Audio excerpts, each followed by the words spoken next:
La perte, le deuil et le renoncement. Voici des épreuves de la vie qui s'accompagnent de défis sur le plan émotionnel ainsi que sur la capacité à surmonter la souffrance et à se reconstruire.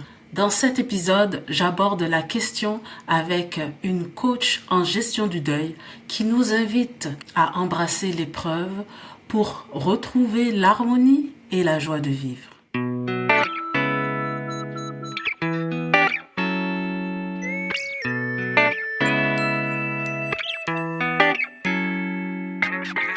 Bienvenue sur Ma qualité de vie, le podcast destiné aux personnes motivées à s'épanouir. Je m'appelle Corinne et si tu es ici pour la première fois, ça me fait plaisir de t'accueillir dans cet espace où l'on parle de développement personnel, de bien-être et d'épanouissement. Alors aujourd'hui, nous allons explorer une catégorie d'épreuves de la vie que sont la perte, le deuil et les renoncements. Alors à quoi fait-on référence ici? Eh bien, ça englobe une variété de situations. Il peut s'agir évidemment de la perte d'un être cher, donc un décès, et c'est probablement la première chose à laquelle on pense. Pourtant, ça s'applique aussi à d'autres aspects de la vie. Donc, je vais citer des exemples, par exemple dans le domaine des projets de vie. Donc, si on pense au projet de famille, eh bien, par exemple, une personne qui a toujours eu le rêve de fonder une famille, mais que ce projet ne se concrétise pas, alors cette personne vit le deuil de cet enfant qu'elle n'aura jamais, elle vit le deuil de sa famille rêvée. Toujours dans le domaine de la famille, on peut prendre l'exemple par contre d'une personne qui a réussi à fonder sa famille, mais là qui se bute à beaucoup de défis et qui peuvent être liées à la parentalité ou d'autres circonstances qui font que cette personne se retrouve à faire un deuil de son idéal de famille parce que finalement la réalité à laquelle elle est confrontée ne correspond pas à ce qu'elle aurait voulu. Donc les projets de vie, c'est un exemple. On peut penser aussi aux relations, la fin d'une amitié ou la séparation d'un couple. Donc les pertes, deuil et renoncement sont diverses. Et ce qu'ils ont en commun, c'est que c'est douloureux parce qu'on est forcé, on est contraint de se détacher de ce qu'on a perdu. Donc, on vit un déchirement et ça s'accompagne d'une variété d'émotions comme le chagrin, la colère, le désespoir, l'impuissance, un vide intérieur. Donc, c'est affligeant, c'est éprouvant, c'est très difficile. Alors, comment faire face à ces épreuves et comment retrouver la paix intérieure? Et c'est ce dont on va parler aujourd'hui. Et pour ce faire, j'accueille Claudine Blier, qui est coach spécialisée, certifiée spécialisée en gestion du deuil et optimisation du potentiel. Et Claudine guide ses clients vers la concrétisation de leurs aspirations, de leurs rêves, de leurs ambitions, en les aidant à surmonter les défis du deuil, des renoncements et des pertes, afin qu'ils retrouvent leur autonomie et explorent pleinement leur potentiel. Claudine, bonjour et bienvenue. Bonjour Corinne, ça me fait plaisir. Merci de l'invitation. Merci à toi d'avoir accepté de venir sur mon podcast. Je pense que le sujet dont on va parler aujourd'hui, ça touche beaucoup de personnes. Tu me l'avais dit d'ailleurs avant l'entrevue. Et moi-même en préparation de ce sujet, j'en avais parlé un petit peu autour de moi et tout de suite j'ai vu que ça suscitait l'intérêt parce que je pense que beaucoup de personnes peuvent se retrouver dans cette problématique. Donc, pour commencer, je pense que ça serait important j'ai mentionné la perte, le deuil et le renoncement. Alors, quelle est la différence entre ces trois notions? Peut-être qu'on pourrait commencer par expliquer ça. Tu l'as quand même bien illustré à travers tes exemples, hein. Le deuil comme tel qui nécessite, moi je les mets en trois catégories. Donc, tu as le deuil par décès et par la mort. Tu sais, parce que ça, c'est une catégorie. Puis souvent, quand on parle de deuil, les gens vont parler, ils vont se reconnaître dans ce deuil-là, mais ça s'arrête là. Tu sais, je fais souvent des salons ou quoi que ce soit, puis ma bannière, c'est vivre un deuil sereinement, c'est possible. Puis là, les gens passent devant moi, puis ils me disent, ah ben, j'ai pas de deuil en ce moment, j'ai pas de décès de personnes proches, quoi que ce soit. Fait que là, je me dis, est-ce que vous me permettez de vous poser quelques questions? Parce que là, on va s'apercevoir qu'il y en a d'autres. Fait que tu as le deuil, mais tu as la perte, comme tu l'as nommé. Mais il y a plusieurs sortes de pertes, hein. La perte de sens suite au décès de quelqu'un, la perte de mon rôle. Si c'est un de mes enfants qui décède, ben, il y a une partie de mon rôle de mère qui sera plus là. Tu sais, fait que c'est une perte dans ce sens-là aussi, une perte d'autonomie.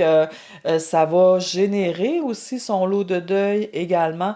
Puis, tu sais, au niveau du renoncement, tantôt tu as présenté les familles ou les couples qui veulent avoir un enfant, puis que finalement, ça se réalise pas, ce projet-là. Ben, puis que ils en parlent ensemble et ils ont le renoncement. Donc, ils doivent renoncer à ce projet-là qui leur tenait à cœur. Fait que, tu sais, quand on renonce, mettons par exemple, je suis une fille avec multiples projets dans la tête, ben, je m'aperçois que dans ma vie, j'aurai pas l'occasion de tout réaliser les projets que je veux réaliser. Donc, en cours de route, ce qui va être important pour moi, ça va être faire le deuil aussi, donc le renoncement à ce projet-là qui me plaît autant, tu sais. Fait que c'est toutes différentes façons de nommer le deuil, mais des fois, ça devient plus clair quand on est capable de l'expliquer, tu sais. Dans un déménagement, fais juste penser que tu changes de quartier. Tu demeures dans la même ville, mais tu changes de quartier. Mais la perte des repères, elle est là. Donc, s'habituer à notre nouvel environnement, notre nouvelle épicerie, nouvelle école, nouveau parc, nouveaux voisins, s'implanter. Mais ça nécessite qu'on perd ce qu'on connaît, tu sais. Fait vraiment, là, on me voit pas, là, si on m'entend simplement, mais je fais avec mes mains des gros mouvements parce que il y a beaucoup de changements qui sont là, tu sais. Donc finalement, les gens peuvent vivre des deuils sans réaliser en fait qu'ils sont dans une phase de deuil par rapport à une situation qu'ils vivent dans leur vie. Et toi, les clients que tu rencontres le plus souvent, quel type de deuil qu'ils vivent? Je te dirais que majoritairement, en ce moment, c'est des deuils par décès ou des deuils relationnels. Des deuils relationnels, pour moi, c'est une séparation, un divorce, un conflit entre parents-enfants, deux frères, deux sœurs, frères-sœurs ou des collègues de travail. Puis aussi des personnes qui vivent un deuil par rapport à leur évolution entrepreneuriale ou professionnelle, tu sais, parce que je veux faire tel type d'emploi, mais finalement, ça se présente pas comme je voudrais. Tu sais, on dirait que comme l'univers qui me repousse, donc j'ai à comprendre qu'est-ce que ça me fait vivre comme démarche, parce que il y a des deuils à vivre aussi quand nos rêves d'entreprise ou même d'employés salariés ne se réalisent pas comme on veut. Fait que, tu sais, des fois, il y a une réorganisation de carrière à faire. Ben, cette réorientation de carrière à faire nécessite également. J'accompagne aussi des gens dans les deuils animaliers.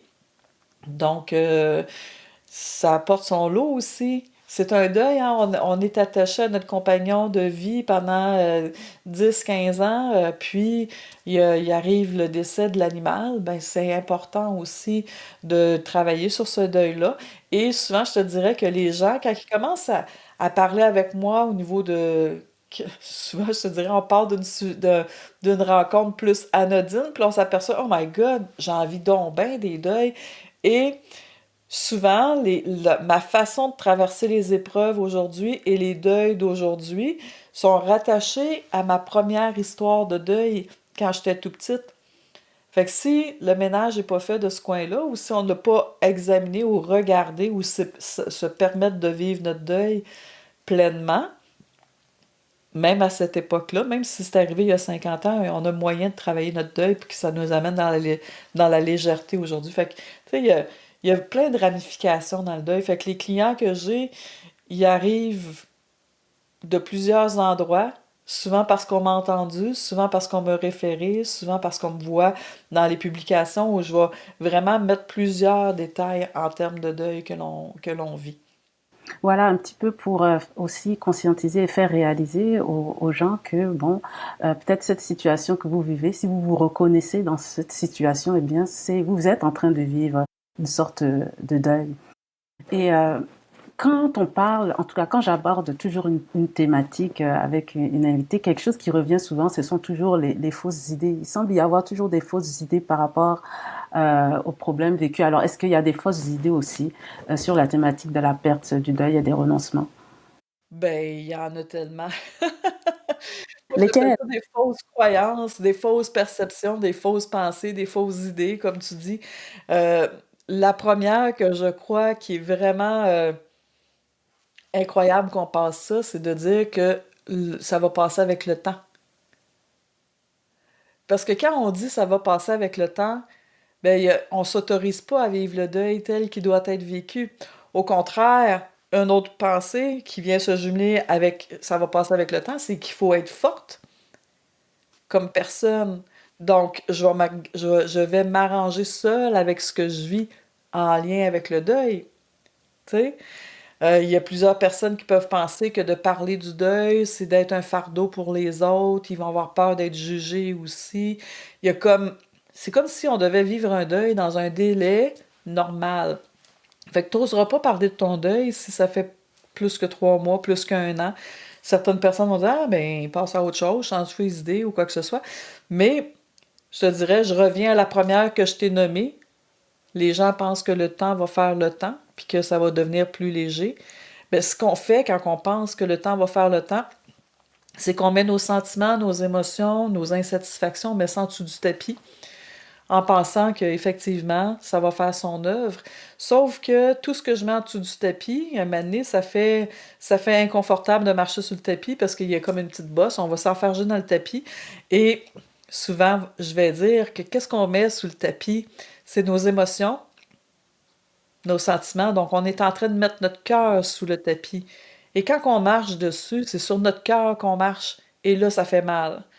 Tu sais, puis on sait pas pourquoi ça fait mal, mais à force de marcher dessus, tu vas dire, oh my God, faut que j'aille voir, là. Puis, tu sais, c'est pas juste de faire mal quand on met ça en dessous du tapis, c'est que on se permet pas de vivre, on se permet pas de savoir ce que j'aime pas, qui je suis, ce que je veux, ce qui est important pour moi.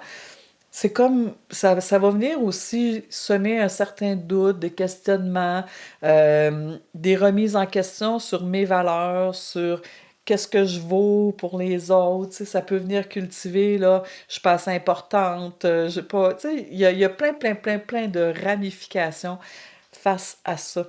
Donc en fait, il faut vraiment embrasser son deuil, sa perte, Oser, oui. oser le faire. Oui, ça demande du courage, je pense, parce que ça, c'est sûr qu'on entend toujours dire que le temps va aider, mais finalement, quand on enfuit toutes ces émotions sous le tapis, je pense qu'à un moment donné aussi, ça nous rattrape, hein. Oui. Ça se manifeste de différentes façons en avançant dans la vie parce que c'est un problème qu'on n'a pas réglé finalement. Oui, parce que tu connais sûrement l'expression, tu sais, les mots MOTS qu'on ne dit pas se transforment en d'autres mots, MAUX, dans notre corps, que ce soit dans notre corps ou dans notre psychique. Donc, ça vient causer d'autres, d'autres problèmes, en fait. Donc, on a vraiment avantage à prendre le temps de se déposer, puis de venir dire, OK, moi, j'ai vécu ça de telle façon. Puis, des fois, c'est pas clair, là. Moi, je te l'explique parce que ça fait plusieurs années que j'accompagne dans le deuil, mais je te dirais que la plupart du temps, c'est pas clair. Tu sais, ne serait-ce que de savoir, mettons que tu as vécu un deuil récemment, puis là que je te demande, OK, qu'est-ce que ça t'a fait vivre, le décès de ton proche?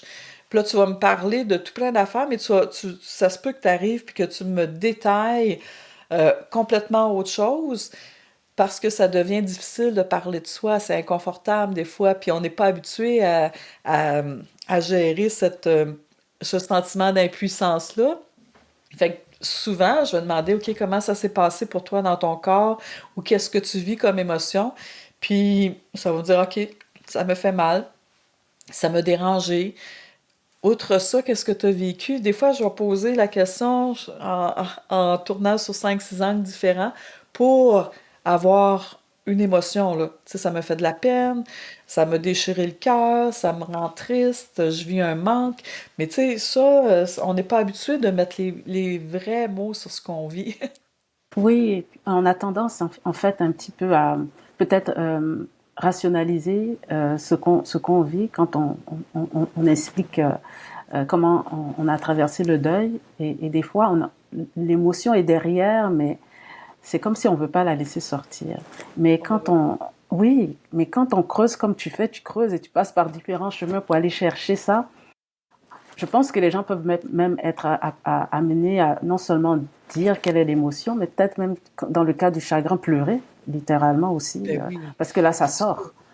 Ben oui. Puis c'est tellement, j'ai le goût, là je mets mes mains comme ça, là, mais c'est tellement libérateur de laisser aller l'émotion parce que, tu sais, des fois, moi j'ai appris avec le temps là, que quand quelqu'un vit un deuil, des fois je cherche mes mots, puis quand je comprends que je cherche mes mots pour dire la bonne affaire, c'est là que je comprends. Je vais juste donner un câlin, je vais dire j'ai pas de mots, mais ma présence, je sais qu'elle va te faire du bien. Tu sais? Ouais, Puis là, c'est je fort sens ça. comme, en le disant, là, ça fait, je les sens dans mes bras, il y a comme un relâchement qui se fait, là, OK. Tu sais, la droiture qu'on s'exige quand on a un deuil, puis qu'on reçoit les sympathies, puis tout ça, tu sais, à un moment donné, on a besoin aussi de pouvoir juste se déposer sur une épaule sans rien dire, juste laisser aller l'émotion pour qu'est-ce qu'elle a à libérer. Parce que si je m'autorise pas à être vulnérable, à montrer mon émotion, puis que là, oups, il y a une larme, puis je l'excuse, puis là, je commence à parler dessus, comme tu dis, le rationnel embarque dessus, ben là, je suis en train de dire à mon être, hey, t'as pas le droit de t'exprimer. Mais c'est tellement légitime, l'émotion que je vis, quelle que soit l'émotion qu'on vit. On a très tôt appris à ne pas nommer, parce qu'on nous a dit, il faut que tu sois fait fort. Pense juste à la première fois que tu es tombé, là, puis que tu es revenu à la maison avec des écorchures. Par bonne volonté, les parents ont dit, ah, c'est pas grave, Corinne, gars, béquet bobo, ça va s'en aller, pense à autre chose. Déjà là, on nous endurcit sur la manifestation physique, puis à force d'être endurci, ben, on n'est même plus capable de dire, OK, ben là, je vis un pétillement dans mon bras, mais qu'est-ce que je vis? Mais non, on n'a pas ce réflexe-là. Moi, maintenant, je sais que quand il se passe de quoi dans ma main gauche, je sais que à partir d'ici, là, je suis capable de nommer que c'est de l'anxiété qui s'est placée là. Ah, OK. Qu'est-ce qui s'est passé pour que l'anxiété s'installe dans mon corps? Bonne question. Qu'est-ce que je vis précisément pour que l'anxiété soit très présente? OK, là, j'ai accès. OK, qu'est-ce que j'ai besoin par rapport à cette anxiété-là? Si j'écoute pas mon corps, comment tu veux avoir accès à ton émotion réelle? Puis après, comment tu veux répondre à qu'est-ce que j'ai besoin en ce moment? Et tu vas avoir de la difficulté à poser la plus petite action que tu puisses poser pour te faire du bien. Parce que tu n'es pas à l'écoute de tout ça. Tu sais, quand on n'est pas à l'écoute de nos manifestations physiques, tu as sûrement entendu des gens qui ont été involontairement jusqu'au burn-out. OK, Oui, mais il y a des raisons qui nous ont conduits au burn-out. Le corps il nous a envoyé des systèmes, des signaux au début qui étaient tout petits qu'on n'a pas écouté. Puis là, plus qu'ils sont venus gros, puis à un moment donné, floum, ils nous envoient ça, on frappe un mur, tu dis, oh my God, OK. Mais c'est d'apprendre à revenir à notre corps, parce que tout ce que tu vis, tout, pense à toutes les émotions que tu vis, leur premier habitacle, c'est ton corps. Ton corps te donne des messages pour tout ce que tu vis, que ce soit de la joie, la grosse montée d'adrénaline, la pétillance et tout ça, ou la profonde tristesse et la mélancolie. Là, je vais dans les deux extrêmes, mais entre ça, il y a tout ça, là. Il y a un monde de manifestations physiques qui n'attendent juste que tu sois attentive à elles pour que tu puisses savoir exactement ce que tu vis. donc il est bon de, en fait, d'être réceptif, d'être sensible à ce qui se passe dans notre corps. Et des fois, je pense qu'on est tellement occupé à toutes sortes de choses et souvent aussi on veut pas voir hein, qu'on a des signes parce que même en parlant du burn-out, des fois d'autres personnes peuvent le voir venir, mais la personne qui est concernée est simplement dans son rythme habituel et ne prend pas le temps de s'arrêter pour évaluer la Oui. situation. Donc oui, le corps nous parle et malheureusement c'est vrai qu'on a souvent ce réflexe de d'ignorer tous ces signes jusqu'à ce qu'on frappe un mur et que Exactement. le corps nous arrête littéralement et on n'a plus le choix de coopérer, mais la récupération après est beaucoup plus longue, voilà, parce C'est ça. qu'on a touché le En fond. d'autres mots, là, je te dirais, mettons, tantôt, tu as nommé le mot on va être dans notre rationnel. Mais en même temps, quand on va dans notre rationnel, on est en fuite de notre monde émotionnel, souvent. Parce que on est confronté à quelque chose qui fait ouch. Hein? Puis quand ça fait ouch, d'habitude, on veut pas, tu sais, tu t'es fait marcher sur l'orteil, tu veux pas te refaire marcher sur l'orteil la seconde d'après, là. Tu sais, ça veut non, je vais m'enlever de là. Tu sais, c'est un réflexe humain de vouloir s'enlever quand on vit un inconfort. Tu sais, que ce soit de l'impuissance, que ce soit de la souffrance, que ce soit une émotion, de la tristesse, de la peine, le manque, la détresse. On veut pas le revivre. Dans la société, ce qui est à connotation positive est beaucoup plus accueilli, mieux accueilli que tout ce qui est à connotation négative. Puis, je vais faire juste un parallèle. Mettons que tu vis un deuil. Je sais que tu vis un deuil. Moi, aujourd'hui, je suis capable d'aller vers toi puis de savoir comment ça se passe pour toi. Mais si je me replace il y a une dizaine d'années, par exemple, quand quelqu'un revenait au travail suite à une dépression, quand je savais que quelqu'un revenait au travail à la suite d'un deuil, à l'intérieur de moi, là, à ce moment-là, je n'étais pas très consciente de ce qui se passait, mais je sentais comme un serrement au niveau de mon plexus solaire. Puis, dans mon rationnel, c'est que, OK, je vais aller voir Corinne pour... Tu sais, mais en même temps, quand j'allais te voir, je te posais pas la question, Corinne, comment vas-tu? Je sais que tu arrives de quelque chose de gros. Sache que je suis là avec tout mon cœur. Mais je pouvais pas dire ça parce qu'à l'intérieur de moi, c'est l'impuissance et la peur de réveiller chez toi l'émotion qui avait fait en sorte que tu avais été en congé. OK? Ou que tu vis ton deuil. Fait que les gens, souvent, vont vivre un malaise face à la personne qui vit le deuil ou qui a l'épreuve dans sa vie. Et là, ils n'oseront pas en parler parce qu'ils ont peur de raviver l'émotion chez la personne en face d'eux. Mais dans les faits, est-ce que j'ai peur de raviver ton émotion ou j'ai peur de raviver la mienne? Oui, effectivement, la question se pose, hein, parce que finalement, on peut devenir vulnérable face à cette situation et on ne veut pas faire face à sa propre vulnérabilité. Donc, je pense que ça aussi, ça rentre. Je pense que tu m'avais parlé à un moment donné des non-dits, des tabous. Oui, Ça oui, rentre là-dedans, dans tout ce cadre-là. Alors, on évite en fait de s'exposer à cette situation parce que on sait pas, des fois, on sait pas trop quoi faire, mais en même temps, on veut pas être touché par ça au point où nous aussi, ça vient réveiller une certaine vulnérabilité en nous et une émotion et ainsi de suite. exactement. Exactement. Puis oui, tu fais bien de ramener le tabou parce que pour plusieurs personnes, le deuil, c'est un sujet qui est lourd. T'as pas idée à savoir combien de fois je me fais dire, ah Claudine, comment tu fais, comment tu fais pour travailler le deuil? C'est un sujet qui est lourd, me semble. Tu sais, tu dois trouver ça dur dans tes journées. Ça, encore là, avant d'avoir fait ma spécialisation sur le deuil, dans ma tête, je pouvais pas accompagner les gens sur le deuil parce que je pleurais tout le temps. En fait, je pleurais mes propres deuils que je m'étais pas permis de pleurer, puis qui étaient éveillés à chaque fois que vivais le deuil par procuration avec quelqu'un d'autre, tu sais. Mais le deuil, plus on va oser en parler, plus ça devient léger. C'est au même titre que les gens vont dire que si je commence à pleurer, ben ça va être un puits sans fond, je saurais pas m'arrêter. Ça, c'est quand on s'organise tout seul, qu'on a moins d'outils pour savoir s'arrêter. Mais si on partage avec quelqu'un qui offre son écoute, sa présence, sa bienveillance, ben la période de larmes, elle est raccourcie, mais combien bénéfique. Fait que, tu sais, le tabou, là, c'est vrai que la mort, on n'en parle pas beaucoup. On parle pas beaucoup de nos épreuves. On parle pas de nos difficultés parce que derrière ça, il y a comme le moule de la société qui nous a montré être des personnes fortes, à ne pas montrer notre vulnérabilité, puis qu'on est capable de s'organiser tout seul. Mais avec ces trois-là, ce que ça fait, c'est qu'on s'enferme dans notre monde intérieur, puis on veut tout gérer par soi-même. Puis quand on va te demander comment ça va, Corinne, tu vas dire, ah, ça va bien. Mais en dedans, ça va pas bien pantoute, t'as le goût de pleurer. T'as le goût de partir, ou il y a quelque chose qui se passe, tu sais, qui, qui, qui est plus fort, mais on a appris vraiment à tout garder ça pour soi. Mais ça, c'est lourd à porter avec le temps. Au début, on est correct, là. On a de la place dans notre réservoir. Mais si le réservoir est plein, tu dis, oh my God, comment je vais faire pour gérer ça en plus, tu sais? Fait qu'on va faire de la légèreté, on va se permettre d'en parler. Puis ce que je trouve de précieux, moi, je sais que je travaille avec un sujet tabou. Mais quand les gens travaillent avec moi ou qui viennent me parler, c'est que la plupart du temps, je suis la première à entendre quelque chose.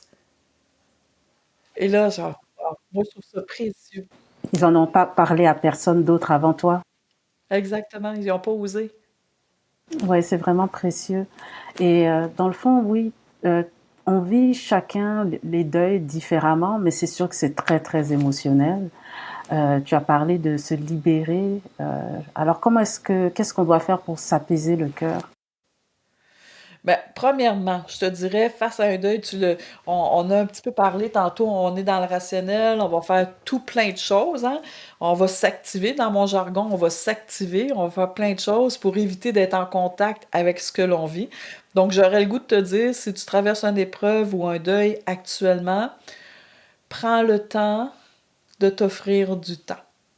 Prends le temps de faire une pause. Ça, pour moi, c'est la première condition. La deuxième condition, c'est regarde qu'est-ce que toi tu vis. Dans le fond, il faut avoir de l'ouverture face à soi. Pas c'est à cause de mon père si je vis ça, c'est à cause de ma mère, c'est à cause de mon conjoint, c'est à cause de mes enfants, c'est à cause de mon employeur. Là, je vais rester prise parce que je pourrais pas voir qu'est-ce qui m'appartient dans ce que je vis. Tu sais, à partir du moment qu'on sait que ce que je vis dans mon corps, de mes pieds à la racine de mes cheveux, tout ce que je vis dans mon enveloppe corporelle, ça m'appartient. Si, mettons, toi, tu me dis quelque chose qui éveille un sentiment ou une insatisfaction, mais c'est dans mon corps que ça s'éveille. OK, ben là, avec mon temps de pause, puis voir qu'est-ce qui part de moi, mais c'est plus de me dire, OK, pourquoi je vis ça? Qu'est-ce que je vis en ce moment qui fait référence à mon histoire de vie, qui a été interpellé par le geste ou la parole ou le non-geste ou la non-parole de l'autre personne, tu sais. Fait que plus on va être dans cet espace-là, plus on va se faire du bien. Fait que je dirais aussi que qu'est-ce qui peut aider, parce que c'est pas tout le monde qui a le réflexe de venir parler à des gens comme moi. Mais qu'est-ce qui peut aider? Mettons que tu parles avec quelqu'un d'un besoin. Tu vis un deuil toi-même et tu vis une épreuve, puis tu as besoin de parler à quelqu'un sans qu'on te donne des conseils, des suggestions, qu'on te dise quoi faire, tu sais. Fait que tu peux aborder la personne, dire Claudine, j'ai vraiment besoin de te parler. Mais en ce moment-ci, j'ai pas besoin de conseils, de suggestions, j'ai juste besoin d'être écoutée. Il me semble que ça me ferait vraiment du bien. Donc là, tu viens mettre ton cadre que là, c'est pas le moment de me donner des suggestions, j'ai juste besoin de vider mon sac. Puis ça se peut que ça sorte n'importe comment, j'ai besoin de le sortir, tu comprends? Oui, en effet.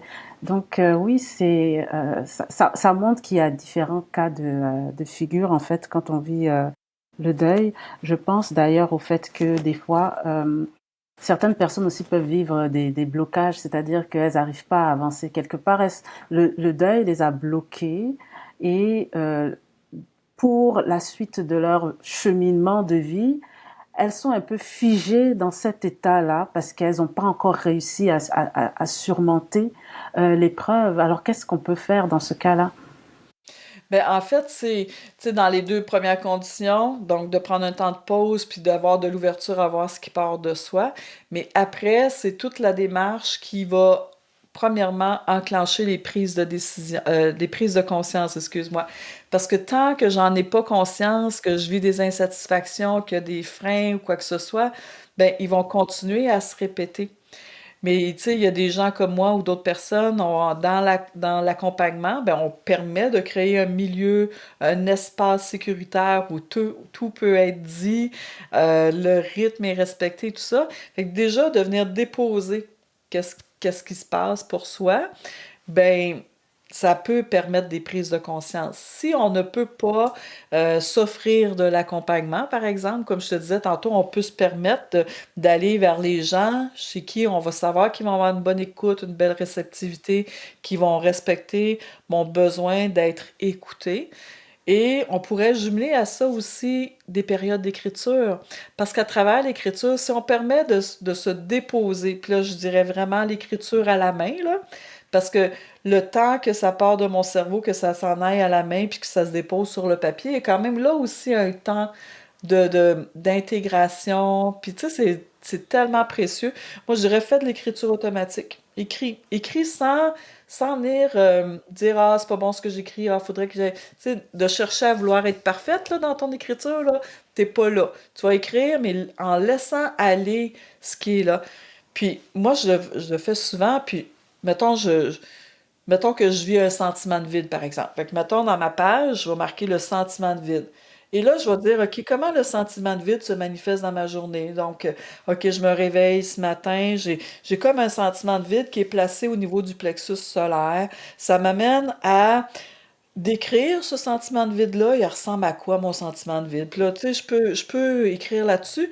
Puis là, maintenant, au fur et à mesure que j'écris, je m'aperçois que OK, donc dans ce sentiment de vide-là, ce que ça associe, c'est un besoin d'être comprise.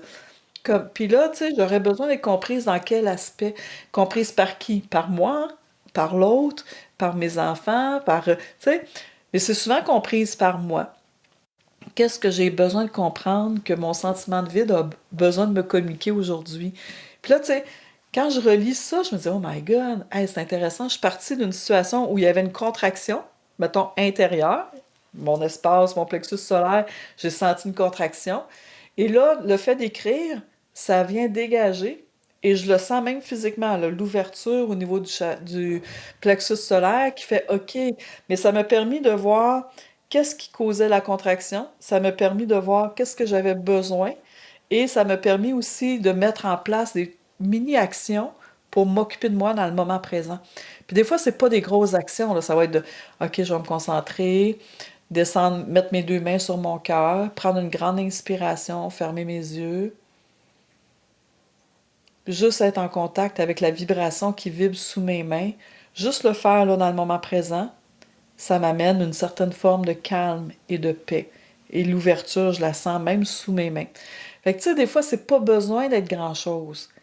Mais s'offrir ce temps-là de soi à soi, puis tu sais, des fois, là, je suis en nature maintenant, là, juste d'aller prendre une marche en nature, d'observer les arbres, écouter les oiseaux, voir si t'as des chats, des lapins qui courent sur ton terrain, ben regarde-les, tu sais. Fait que, tu sais, il y a tout plein de petits trucs qu'on peut faire là, dans notre quotidien pour nous amener dans cet espace je veux dire, zénitude-là. Oui, donc des petites choses simples qu'on peut quand même intégrer dans ce processus-là. Donc oui, la nature, l'écriture intuitive sans Ouais. se censurer pour se donner cet espace. Alors finalement, c'est un processus qui varie d'une personne à l'autre. Est-ce qu'il y a combien de temps ça peut prendre pour faire un deuil? Parce que c'est quand même assez subjectif. Ben, ça dépend. Ça, Oui. je veux dire, Corinne, il y a pas de délai, il n'y a pas de période aussi idéale pour travailler un deuil. Comme par exemple, quand j'ai fait ma formation sur le deuil, j'ai travaillé le décès de mon père, ça faisait 33 ans qu'il était décédé. J'étais convaincue, Corinne, mais convaincue que j'avais fait mon deuil quand j'ai fait la formation.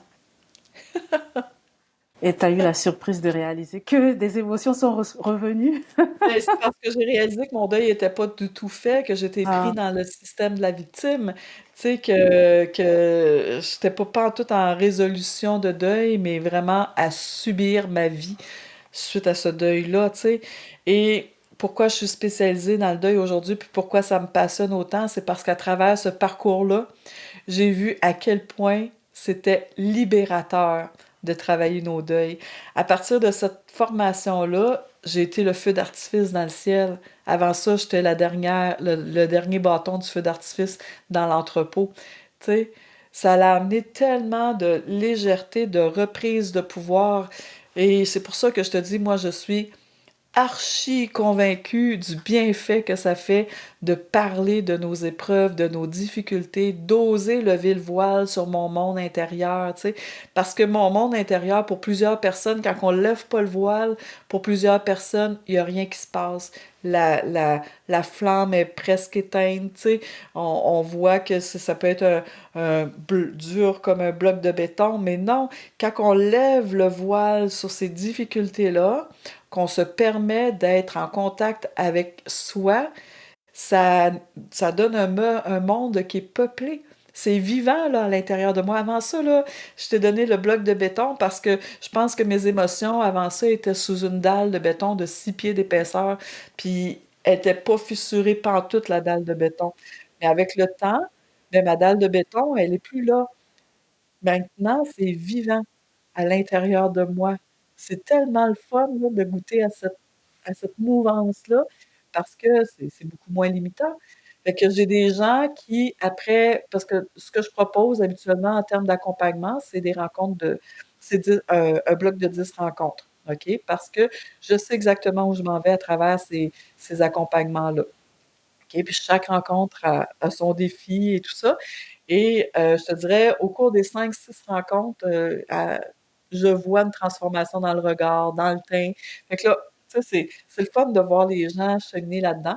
Pour la plupart des gens, ça suffit, les 10 rencontres. Je te dirais 80 des gens, ça va avoir aidé grandement. Pour, je te dirais, 15 autres je te dirais, eux autres, ils vont peut-être ajouter un autre bloc de 10 rencontres. OK?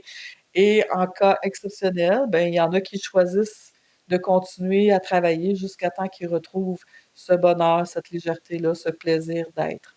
Fait que, tu sais, c'est très variable. Puis c'est pas parce que c'est un décès qui est arrivé il y a 50, 60 ans que c'est fini. Non. Un moment donné, je faisais une animation d'un atelier qu'on appelle le Noël sans toi dans une résidence pour personnes âgées. OK? Fait que j'arrive avec tout plein de petites attentions, puis ça dure environ 2 heures. OK? Mais à l'intérieur de ces 2 heures-là, il y a beaucoup de prises de conscience qui sont faites. Puis là, il y a une dame d'à peu près 85, 90 ans, mettons, qui me dit Claudine, tu veux-tu bien m'expliquer quelque chose? Elle dit, mon frère jumeau, il est décédé alors que j'avais 5 ans, puis je ne l'ai jamais pleuré comme je l'ai pleuré aujourd'hui. Tu peux-tu me dire pourquoi? Fait que j'ai dit tout simplement parce que vous avez accepté d'ouvrir votre cœur à cet événement-là. Vous avez pris le moment de vous déposer puis d'en parler. Elle a dit, mais ça fait du bien! Ça a été C'est libérateur. oh, c'est tellement touchant, là. Franchement, là, ça. Tu sais, fait que des témoignages comme ça, j'en ai plein, mais cette dame-là, là, je me souviens encore de son regard bleu noyé de larmes. Tu sais, quand tu as les yeux remplis de larmes, là, tu voyais le filtre de larmes dans ses yeux, mais en même temps, je voyais tout l'éclat de sourire et de bien-être que ça y apportait. OK, ce que je fais est précieux auprès des gens aussi, tu sais. Oui, ça fait une différence dans leur vie parce que finalement, à un moment donné, il faut pouvoir se reconstruire aussi. Parce que quand on Oui, vit le deuil, ça nous met à terre. Et quand on met plein de couches et qu'on met du béton et puis on met toutes sortes de choses sur les émotions, c'est difficile de se reconstruire oui, finalement. Donc, oui. pour prendre, à retrouver cet élan, comme tu dis, retrouver le bonheur, la paix, la joie, ça demande vraiment de pouvoir avoir une étape de prise de conscience et d'accepter d'aller revisiter peut-être quelque chose qu'on ne veut pas. Hein. On se garde bien de le faire. C'est effrayant. Je pense qu'il y a de la crainte aussi des fois. Quand c'est conscient, en tout cas, il y a de la crainte. Ben oui, ben ça fait peur. Ben oui. Ça fait peur parce que ça fait peur de voir ce que je vais découvrir de moi. Tu sais, c'est sûr. J'ai été longtemps là-dedans, moi, dans pas aller consulter, pas aller chercher de l'accompagnement parce que j'avais la, même pas la peur, j'avais la trouille réelle de voir qu'est-ce qui se cachait à l'intérieur de moi, tu sais, parce que j'ai alimenté longtemps, puis là, je te le dis, malgré que les gens qui m'écoutent le savent, mais j'ai alimenté longtemps que j'étais pas une bonne personne.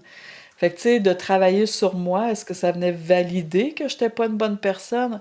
Je te dis non, ça c'était quelque chose de pas. légitime de penser ça, là, tu sais. Fait que je voulais pas pantoute aller travailler sur moi. Mais à force d'avoir travaillé sur moi, j'ai même pu transformer cette croyance-là. Parce que cette croyance-là, je l'avais inconsciemment depuis que pas mal certaine depuis que je suis née, tu sais, que j'étais pas une personne aimable. Mais quand je l'ai transformée, avec l'aide d'une coach, parce que oui, je suis coach, mais je me fais coacher aussi. Quand je l'ai transformée, on est arrivé à peu près au bout d'une 16 phrases de transformation à je suis magnifique et extraordinaire. Et ça, là, ça m'amène dans ma zone de pétillance. Tu sais, l'envolée de papillons là, qui part du cœur. Là. Là, je suis légitime, puis je sais que je suis à ma place. Puis je sais en plus que je suis une personne extra aimable parce que je suis magnifique et extraordinaire. Tu sais, c'est tellement magique, là. C'est magique, Oui. oui, de pouvoir finalement en arriver là. Et là, ça m'amène à la question, donc, est-ce qu'il est possible donc de transformer l'épreuve du deuil en croissance personnelle? Parce qu'il semble que c'est ce qui t'est arrivé dans ton cas. Ben oui. Ben en fait, moi, cette formation-là, puis tu sais, je suis une bébite à formation, là. Ça fait des années que je lis sur le développement personnel, mais au début, je lisais, je regardais des vidéos, mais il n'y avait pas grand changement. Quand j'ai fait ma formation de thérapeute en relation d'aide, ça m'a amené à sortir du rationnel puis devenir dans mon cœur. Et ça m'a pris plusieurs formations, plusieurs années de formation, moi, personnellement, pour me faire assez confiance pour être dans mon cœur parce qu'il était vraiment fermé à double, double, double tour, là, tu sais. Mais pour certaines personnes, ça va beaucoup plus vite. Puis quand j'ai fait la formation de coach, ben là, j'ai comme développé mon approche personnalisée qui fait ses preuves avec moi, mais avec d'autres clients aussi, qui fait que c'est un processus qui est plus rapide, puis qui est tellement plus libérateur. Ça nous amène plus rapidement dans notre lumière. Tu sais, je veux pas dire que les autres approches quoi que ce soit. J'ai été chercher de quoi de précieux dans tout ce que j'ai fait. Puis même encore aujourd'hui, je fais d'autres formations parce que ça m'amène à aller remplir mon coffre à outils ou à aller garnir. J'aime bien dire que j'ai une harpe et que j'ai plusieurs cordes à ma harpe et je peux jouer de toutes les harmonies sur ma harpe parce qu'en dans le fond, je vais ajuster mon harmonie à la tienne puis ça fait que ouh, ça t'amène à quelque part de lumineux toi aussi, tu sais. Fait c'est possible de transformer les épreuves en feu d'artifice pour si moi j'ai pu le faire là, c'est sûr qu'il y a plein de monde qui peuvent le faire aussi. C'est vraiment important de s'offrir ces moments-là. Tu sais, en fin de semaine, j'ai accompagné quelqu'un de jeudi à dimanche, 100% privé. C'est la première fois que je faisais ça. J'ai voulu expérimenter. Et ça l'a amené de super beaux résultats parce que ça permet d'intégrer. J'étais disponible, on faisait un bout, elle avait un bout de réflexion, tu sais, mais de faire. Puis, tu sais, ce qu'elle me dit quand on a terminé, quand je suis partie, elle me dit, Claudine, c'est le plus beau cadeau que je me suis offert à vie jusqu'à maintenant. Fait que tout ça pour te dire qu'à quelque part, c'est important de s'offrir des moments de qualité de soi à soi, d'aller prendre un accompagnement qui nous fait du bien, quelle que soit la personne que vous allez choisir ou le programme que vous allez choisir.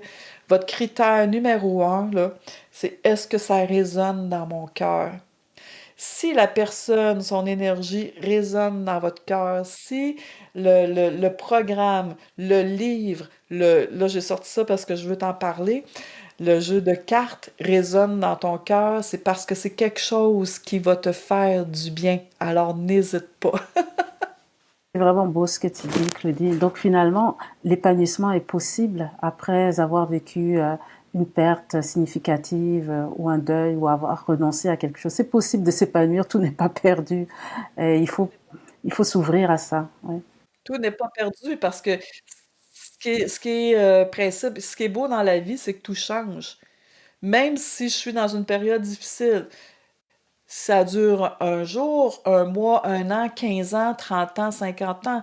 Cette période-là difficile, si on ose regarder en soi pour trouver les moyens d'en sortir, il y a moyen de la transformer. Tout change dans la vie. C'est comment moi je me place dans ma tête, les freins qui sont... Parce que les freins, là, tantôt tu disais, bon, il y a des freins, puis qu'on va stagner. mais la plupart du temps sont beaucoup plus cérébraux, les freins. Oui, des fois, c'est une incapacité physique, mais comment je vais agir face à mon incapacité physique? Est-ce que je vais mettre de l'ampleur par rapport à mon incapacité physique? Ou je vais dire, OK, j'ai une incapacité physique, qu'est-ce que je peux faire de différent qui va être profitable pour moi, qui va me permettre d'avancer un peu plus?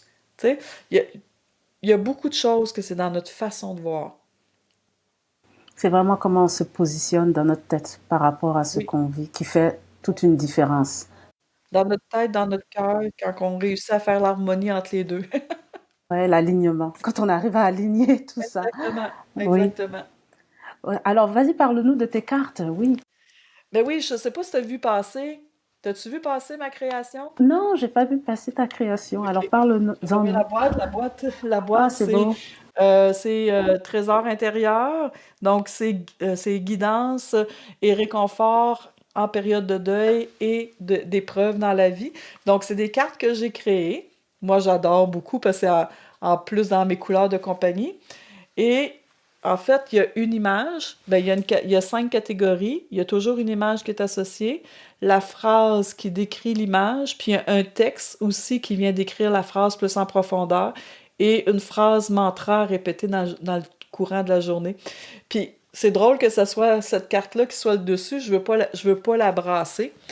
Parce que je sais pas si tu l'as vu, là, ça Lis-la-nous. fait partie de l'acceptation et apaisement. Et la phrase qui est dessous, c'est qu'il est possible de trouver la paix au milieu de la tempête. Regarde l'image. Ah, c'est beau, c'est apaisant, je trouve. Ça Parce qu'à calme. l'intérieur de Ouais. soi, oui, à l'intérieur de soi, quelle que soit la tempête que l'on traverse, à l'intérieur de soi, il y a une partie grosse comme ça, comme ça, comme ça, mais il y a une partie de soi qui est immuable, qui est déjà dans la paix, quelle que soit la tempête qu'on traverse. Donc, si on traverse une tempête, de se rappeler qu'il y a toujours un milieu de paix à l'intérieur de soi. Déjà, de savoir ça, ça peut venir nous... OK, je sais que c'est un moment difficile à passer, mais ça va changer. Fait que dans le fond, c'est que dans la phrase, je dis, même au cœur de la tourmente, il existe des moyens des moments de calme et de paix. Cherche ces moments, aussi petits soient-ils, et savoure-les. Ils sont des rappels que la paix est toujours à portée de main. Puis le mantra, là, tu penses à ça dans ta journée, donc je suis capable de trouver la tranquillité même dans l'adversité. Donc, on est dans l'épreuve, oui, je suis capable de trouver la... Puis, tu sais, mon réflexe, c'est encore là de fermer les yeux, puis de revenir ma main au cœur, puis revenir au cœur de moi. Tu sais, mais c'est un message comme ça qui est sur chacune des cartes, là, tu vois. Oui, c'est vraiment très beau, hein. Finalement, ça dit que la paix est accessible, hein. Oui, Il faut se rendre compte que c'est accessible. Maintenant, il faut oui, simplement trouver les moments pour aller c'est se raccrocher à ça, hein, finalement, pour être oui. capable de Puis, passer tu à sais, travers son épreuve. c'est pas juste la paix, tu sais, si, mettons, c'est reconnaître ma vulnérabilité, reconnaître que chaque émotion, mais mettons la larme, si je la laisse couler, ben peut-être qu'elle libère des choses que les mots ne peuvent pas mettre. Tu sais, fait que dans le fond, tu sais, des fois on dit, ah, ben un livre c'est trop long à lire, j'ai pas le temps, mais là tu prends une carte, que ce que tu as besoin de savoir aujourd'hui, puis là, tu vas lire le message, puis dans le fond, c'est vraiment rapide à lire, là, tu sais, fait que des fois, ça, les gens aiment beaucoup parce que ça ramène dans le moment présent, ça ramène dans la douceur, la bienveillance et la sensibilité envers soi. Parce qu'on est habitué à la donner envers les autres, mais envers soi, on est beaucoup moins habitué, on a moins ce réflexe-là. C'est vrai qu'on n'a pas vraiment ce réflexe-là. Je trouve que c'est un beau format d'avoir des cartes parce que c'est très pratique, c'est facile à utiliser. Comme tu dis, c'est pas comme un livre qu'il faut parcourir. Euh, Oui, Quand bien même des fois il y a des livres qui ne se lisent pas forcément du début à la fin parce que oui, c'est ça. mais le format d'avoir une carte est beaucoup plus pratique parce que et avec les illustrations qui viennent, je trouve que ça parle beaucoup et elles sont très belles en plus. Je pense que ça vient amener un certain sentiment qui est lié à ce que tu veux justement faire ressortir. Et je Oui. crois que ça accompagne bien la phrase, l'explication et le mantra après qu'il faut se répéter pour aller accéder à ces ressources intérieures que nous avons et auxquelles on ne pense pas parfois. Oui, exactement. Tu sais, puis il y a certaines personnes qui vont me dire, ah, des fois, le texte concorde pas trop avec ce que je vis dans ma réalité. Fait que là, je l'invite à prendre, OK, si tu caches le texte, qu'est-ce que cette image-là a à te dire aujourd'hui? Tu sais? Ouais, ouais. Parce que l'image parle aussi. Une Ben oui, illustration parle. Donc, ben et oui. souvent, ça peut même être plus fort que le texte. Oui, Oui, exactement. Parce que moi, le texte, j'ai choisi en fonction de l'image, mais ça se peut que l'image te dise quelque chose d'autre à toi que moi, j'ai pas vu dans l'image. oui. Oui, effectivement, oui. Parce que c'est une perception, hein. Quand on regarde Oui, une image, c'est une perception. Quand on est dans le texte, bon, c'est un peu plus, comment dire ça, il y a moins de place à la flexibilité comparé à l'image. L'image est beaucoup plus, nous laisse plus libre dans notre oui. interprétation de ce qu'on voit. Et où peut-on se procurer tes cartes, Claudine? Est-ce que c'est sur ton site internet? C'est ça, ça vient de sortir, hein. Ah, J'ai pensé à faire les cartes le 2 juillet, le 6 août, j'avais mes cartes en main. Il me reste à faire la page pour que vous puissiez les commander directement sur mon site internet. Mais si les gens qui l'écoutent actuellement, vous pouvez m'écrire à merci@claudineblier.com, me dire que vous êtes intéressé par le jeu de cartes, puis c'est moi qui suis ma propre maison d'édition, fait qu'actuellement, c'est tout moi qui les reçoit, qui les distribue, qui les envoie. voilà, tu fais tout, hein. T'es une femme Actuellement, orchestre. oui. Tu t'occupes de tout. Ok, ben c'est parfait. Je pense que c'est une très belle ressource, très très accessible et qui est aussi très pratique à utiliser. Mhm. Alors voilà, merci beaucoup Claudine de nous avoir accompagnés dans cette exploration de la perte du deuil, du renoncement. Je vais mettre le lien de ton site web dans la description de l'épisode et donc je vous invite, vous qui nous écoutez, à aller visiter le site de Claudine.